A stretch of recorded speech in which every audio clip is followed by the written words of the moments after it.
You ever want that barbecue, nice smoky flavor, but you don't have access to a grill? Well, today I'm going to show you an easy way that we're going to do it in the oven, and it's going to come out just as delicious as if it's done on the grill. Smoky, flavorful, juicy. Here we go. Hey guys, it's Vlad, and today we've got another great one. So first, let's prep our meat. This membrane that's at the back of the rib really needs to come off, so the seasoning and the salt can get into the meat. Some people leave it on, but it's best advised to remove it.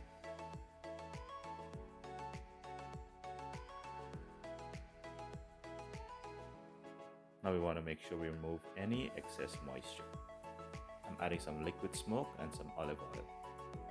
And this is our dry rub. I'm going to list everything down in the description box. Let's get some of that rub onto there. So I'm starting with this side down, as you can see in the video, because when I turn it on the other side, that's how I'm leaving it to go into the oven. And here's a little trick to get the sides coated.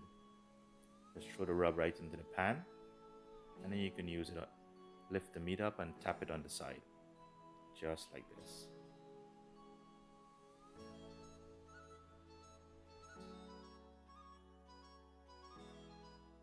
We're going to repeat the same process for the other side.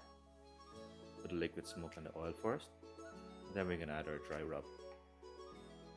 You can put this aside and use it within an hour without putting it in the fridge, or you can marinate overnight. I mean, that's what I did with this one. But whenever you're putting it in the fridge, the following day, please make sure that you put it outside for at least 30 minutes on the counter before it goes into the oven. Here I added some garlic for just extra flavor.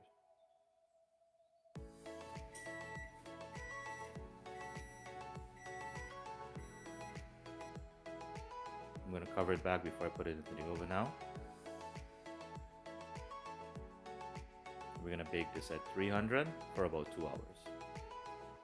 Then I'm going to remove it, add some barbecue sauce, put it back in the oven for 15-20 more minutes, and then it's done. Oh, did you see my baked potatoes on the side? I have to show you that recipe. Simple, quick, and easy too. Let's put these ribs on a cooling rack, and let me quickly show you that recipe for this overloaded deliciousness of potato. All I did was boil my potatoes on the stove for about 15-20 minutes. I cut it in half, scoop the inside out, and add all of these ingredients inside of it.